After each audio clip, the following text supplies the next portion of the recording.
സർവ്വലോക രക്ഷിതാവായ അല്ലാഹു അവൻ്റെ കാരുണ്യം കൊണ്ട് നമ്മളുടെ എല്ലാവരുടെയും ആഗ്രഹങ്ങളും വിഷമങ്ങളും അല്ലാഹു തആല അവൻ്റെ കാരുണ്യം കൊണ്ട് എല്ലാം സാധിച്ചു തരട്ടെ. പ്രിയപ്പെട്ടവരെ, ഇന്ന് നമ്മൾ ഒരുമിച്ച് കൂടിയത് എല്ലാവർക്കും ഉപകാരപ്പെടുന്ന ഒരു കാര്യം പറഞ്ഞു തരാനാണ്. നമ്മളിൽ ആരാണ് വിഷമങ്ങളില്ലാത്തവർ, ആരാണ് ആഗ്രഹങ്ങളില്ലാത്തവർ? ഒന്ന് നെഞ്ചത്ത് കൈവച്ച് ആലോചിച്ചു നോക്കൂ. പുറമേ ചിരിച്ചു നടക്കുമ്പോഴും ഉള്ളിൻ്റെ ഉള്ളിൽ വളരെ തീരാത്ത സങ്കടങ്ങൾ ഏറ്റി നടക്കുന്നവരാണ് നമ്മളിൽ പലവരും. ചിലർക്ക് സാമ്പത്തികമായ ബുദ്ധിമുട്ടുകൾ, ചിലർ കടം കയറി മുടിഞ്ഞ് ഇനി എന്തു ചെയ്യുമെന്ന് അറിയാതെ പകച്ചു നിൽക്കുന്നവർ, മറ്റു ചിലർ മക്കളുടെ കാര്യമോർത്ത് വിഷമിക്കുന്നവർ, രാത്രിയിൽ എല്ലാവരും ഉറങ്ങുമ്പോൾ പൊട്ടിക്കരയുന്ന ഉമ്മയും ഉപ്പയും. നിങ്ങൾ നിരാശപ്പെടരുത്. എല്ലാ പ്രശ്നങ്ങൾക്കുമുള്ള പരിഹാരം നമ്മളുടെ ദീൻ പഠിപ്പിക്കുന്നുണ്ട്. അടഞ്ഞ വാതിലുകൾ തുറക്കാൻ, അസാധ്യമായ കാര്യങ്ങൾ സംഭവിക്കാൻ, അത്ഭുതങ്ങൾ സംഭവിക്കാൻ ഒറ്റ വഴി, അത് അല്ലാഹുവിൻ്റെ ഹബീബ് സ്വല്ലല്ലാഹു അലൈഹി വസല്ലമ തങ്ങളുടെ മേലുള്ള സ്വലാത്ത് ചൊല്ലുന്നതാണ്.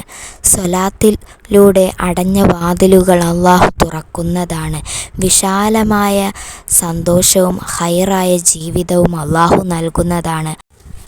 സ്വലാത്ത് എന്നത് കേവലം ഒരു ദിക്ർ മാത്രമല്ല, അത് അല്ലാഹുവിൻ്റെ റഹ്മത്താണ്, സന്തോഷത്തിൻ്റെ വാതിൽ തുറക്കുന്ന താക്കോലാണ്. അല്ലാഹു ഏറ്റവും ഇഷ്ടപ്പെടുന്ന അമൂല്യമായ അമലുകളിൽ ഒന്നാണ് സ്വലാത്ത്. വളരെ ശക്തിയുള്ളതും പെട്ടെന്ന് ഉത്തരം ലഭിക്കുന്നതും നമ്മളുടെ ആഗ്രഹങ്ങൾ സഫലീകരിക്കുന്നതും പൂർവികരായ മഹാന്മാർ അനുഭവിച്ചറിഞ്ഞ ഒരു അത്ഭുതമായ സ്വലാത്തിനെ കുറിച്ചാണ് പറയുന്നത്. ഈ സ്വലാത്ത് 40 തവണ നിങ്ങൾ ആത്മാർത്ഥമായി ഉറച്ച വിശ്വാസത്തോടു കൂടി ചൊല്ലുക. അല്ലാഹു അത്ഭുതങ്ങൾ കാണിച്ചു തരും ഇൻഷാ അല്ലാഹ്. സ്വലാത്തുൻ നാരിയ. ഈ സ്വലാത്ത് തീവേഗത്തിൽ നമ്മളുടെ ആഗ്രഹങ്ങളും ആവശ്യങ്ങളും അല്ലാഹു നടത്തിത്തരും. നബി സ്വല്ലല്ലാഹു അലൈഹി വസല്ലമ തങ്ങളെ മുൻനിർത്തി അല്ലാഹുവിനോട് ചോദിക്കുന്ന വരികളാണ് ഈ സ്വലാത്തിലുള്ളത്.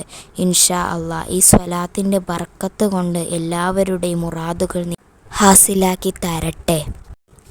ഇത് ചൊല്ലേണ്ടത് ഇങ്ങനെ: വുളു എടുത്ത് ഖിബ്ലക്ക് അഭിമുഖമായി ഇരിക്കുക. മനസ്സിലുള്ള ആവശ്യങ്ങൾ, ആഗ്രഹങ്ങൾ, വിഷമങ്ങൾ, പ്രയാസങ്ങൾ എല്ലാം നിയ്യത്ത് വയ്ക്കുക. ആദ്യം 100 അസ്തഗ്ഫിറുല്ലാ ചൊല്ലുക. അസ്തഗ്ഫിറുല്ലാ ചൊല്ലുന്നതിലൂടെ പാപമോചനം നൽകുന്നതാണ്. നമ്മളുടെ ദുആ സ്വീകരിക്കാത്തതിൻ്റെ ഏറ്റവും വലിയ കാരണം പാപങ്ങളാണ്.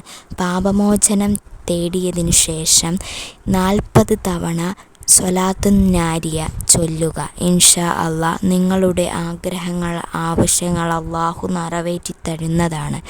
ദുആ വസിയത്തോടെ. അസ്സലാമു അലൈക്കും.